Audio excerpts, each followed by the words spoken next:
Hey, my name is Beatovich. Have you ever started to create a video for your business and immediately felt overwhelmed? You heard all the stats about how great it is to create video and to share them. So you jumped in and then all of a sudden you were floundering in the deep end of the pool.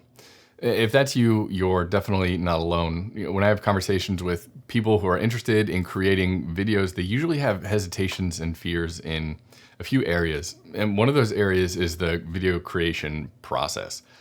If you hire a production company or an agency to handle your needs, they should educate you and walk you through this process. But if you're getting started on your own, here's a quick guide. First, I have a few notes for you.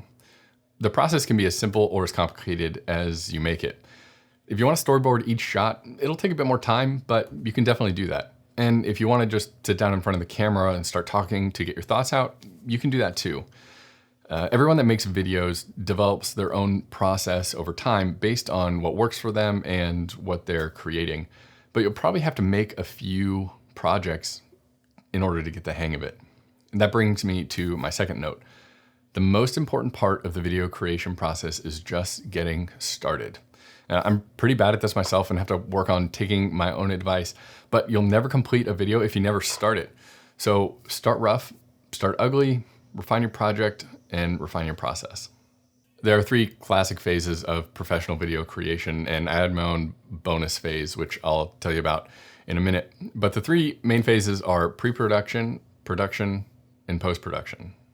Pre-production is everything that happens before you hit record. You might write out your idea or a summary of the video, and then you might script that dialogue or the voiceover or action. You can create storyboards to know what you want your shots to look like, and then create a shot list to describe those shots and help plan how you'll capture them. Some projects require hiring additional crew and cast members. Those conversations and decisions happen in pre-production. You'll look at locations and get permits if you need them. Then you can decide what gear you might need for the shoot, or if you'll just use the gear that you already have. Sometimes I start listening to music in pre-production, but that's just a process development of mine over time, and it works for me on some projects. I'm sure that you will develop your own process to fit your needs. Production is so fun and challenging. It's my favorite part of the process.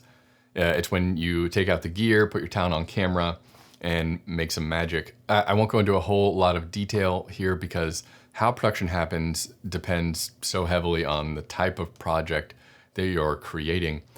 For me, a typical production day would look like this. I'd get to the location a little early to make sure that everything's in order. Then I'll stage the area by unloading gear in one spot and prepping another area for filming. That usually involves cleaning or maybe moving some furniture around. At that point, I'll put the camera together and configure it based on what I'm shooting that day.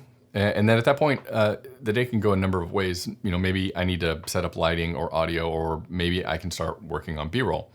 It all just depends. If you are creating a video yourself, an important part of production that you absolutely need to remember is this. When you're done filming, you need to protect your media, whether it's SD cards or whatever else we're recording on. You need to make sure that that is safe and preferably backed up before moving on to anything else. Post-production is the phase after recording. This is when all of the raw material that you planned and captured is refined into a finished product. It involves editing the footage, color correction, color grading, audio work, graphics, visual effects. Again, this can be as complicated or as simple as you like.